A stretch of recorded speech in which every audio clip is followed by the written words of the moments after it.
होता है, 84 में सिखों के साथ होता है, 2002 में गुजरात होता है। सर ये सारे दाग हैं कश्मीरी पंडितों के दाग के साथ साथ। ये सारे दाग, ये घाव, ये हमें रिकंसिलिएशन से भरने होंगे। आपको लगा हालात ठीक नहीं है, हमारे जाने से वहां आग भड़क जाएगी। हमें अगर इतनी ताकत होती है कुछ चुनाव भी जीत लेते। आपको बेकार ही डर लगता है। हम एक मुसलमान लड़की कश्मीरी पंडित के दर्दो गम को समेट करके लोगों के समक्ष रखेगी, यह हिंदुस्तान है सर।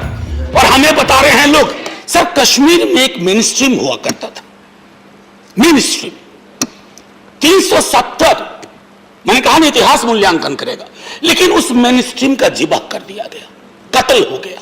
वो मेन स्ट्रीम नहीं एग्जिस्ट करता है। आपको भी दिक्कतें इसलिए आ रही हैं कि पहले आपने मेन स्ट्रीम को डिलेजिटिमाइज किया, फिर उसका कत्ल कर दिया, और आज परिस्थिति यह है।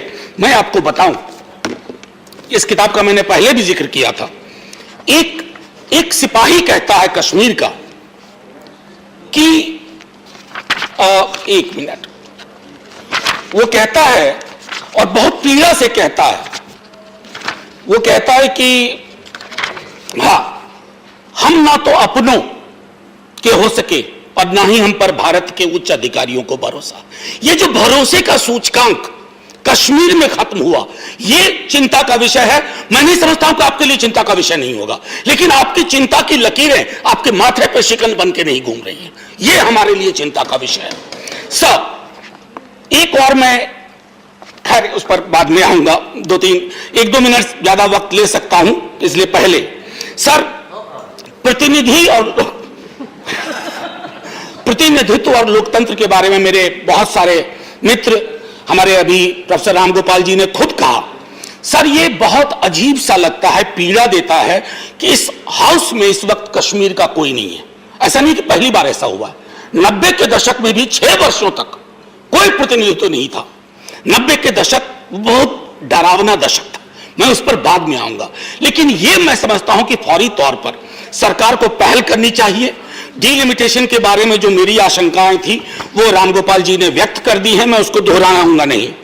सर कभी कभी मुझे लगता है कि क्या हमारी चिंता जम्मू कश्मीर के लिए है, या उत्तर भारत में जम्मू कश्मीर की राजनीति से अपनी राजनीति तलाशी जा रही है। क्योंकि अगर जम्मू कश्मीर की चिंता है तो हमारे हर मनसा वाचा कर्मणा में वो झलकना चाहिए, और उसका मैं अभाव देख रहा हूं। मैं क्यों कहता हूं सर, एक बात, जेपी, मैं 1-2 लाइन पढ़ के बस सुनाना चाहता हूं ताकि इतिहास में, क्योंकि आजकल सर मैं इतिहास से संवाद करना चाहता हूं, वर्तमान में लोग तो सुनते ही नहीं है या सुनना नहीं चाहते हैं। जेपी इंदिरा जी को लिख रहे हैं, और मैंने पहले भी सदन में कहा था अगर आज ये चिट्ठी मैं लिख दूं अपने गृह मंत्री जी के नाम से तो सदन में बोलूंगा तो प्रोटेक्टिव रहूंगा, बाहर बोल दूं तो ईओपीए के अंदर जाऊंगा। No matter how much and how loud and how long we shout that Kashmir is an inalienable part of India, and that therefore there was no Kashmir problem. The fact remains that a serious and urgent problem faces. I continue to go to the other paragraph. That problem exists not because Pakistan wants to grab Kashmir, but because there is a deep and widespread political discontent among the people. मैं इसी alienation का जिक्र कर रहा था, और ये खत्म नहीं हुआ।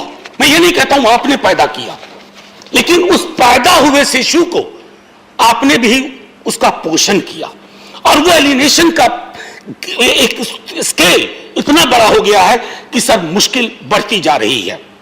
सर मैं 500 एकड़ की जमीन है तुलमुल्ला कैंपस की, स्कैटर्ड है वो कैंपस, सेंट्रल यूनिवर्सिटी स्कैटर्ड है। हम कौन सी शिक्षा को लेकर के क्या सोच रहे हैं? इतने वर्षों में क्या आपने किया वहां? क्या उनको जरूरत नहीं है? मैं स्कूली शिक्षा की बात करूं, 370 और कोविड मिलाकर के 32 महीने वहां स्कूल बंद रहे सर। बाकी देश में 4G 5G की अब बात कर रहे हैं, digital mode of education collapse किया हुआ था। मैंने स्वयं देखा है सर, एक बच्ची के पिता, उन्होंने कश्मीर में मेरा भाषण सुना था, वो कश्मीर से कॉल नहीं कर पाए, वो दिल्ली आए, उनकी बच्ची बांग्लादेश में थी, उन्होंने मुझसे यहां आकर बात की। हम स्वयं, हम सब लोग एयरपोर्ट पे डिटेन कर लिए गए थे। खैर मर्जी आपकी, आपको लगा हालात ठीक नहीं है, हमारे जाने से वहां आग भड़क जाएगी। हमें अगर इतनी ताकत होती है कुछ चुनाव भी जीत लेते। आपको बेकार ही डर लगता है हमारे बारे में। मैं चिल्ड्रन ऑफ कॉन्फ्लिक्ट, ये हमारी चिंता में बजट में भी नहीं आया।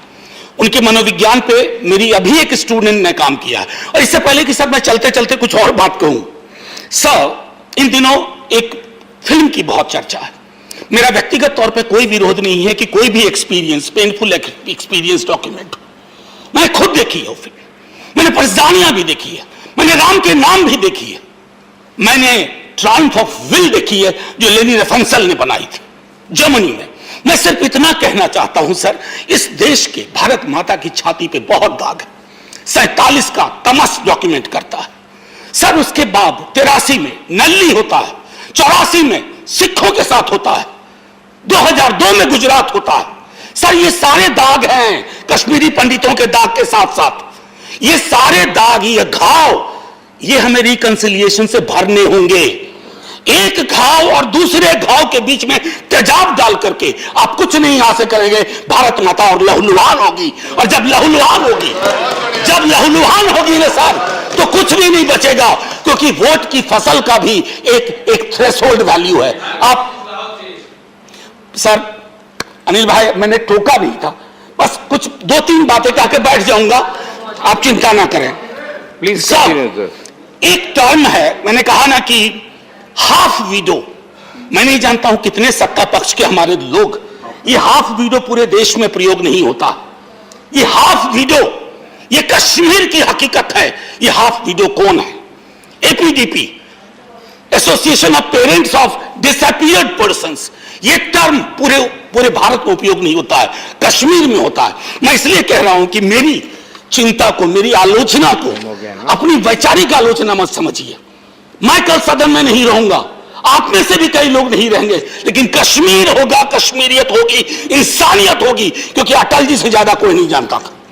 आपके दल में सबसे बड़े नेता, चुनाव भले कोई और जीत जाए, लेकिन आपके दल के सबसे कद्दावर नेता अटल बिहारी वाजपेयी थे और रहेंगे। और उस अटल जी ने न सिर्फ बोला, लिखा कि इंसानियत, कश्मीरियत, जमहूरियत, इससे बड़ी चीज क्या हो सकती है? किन चीज के लिए?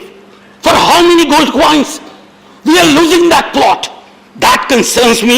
That worries me, sir. And finally, sir, क्या कहूं, तारतम्य अनिल जी आपने बिगाड़ दिया मेरा थोड़ा। सर,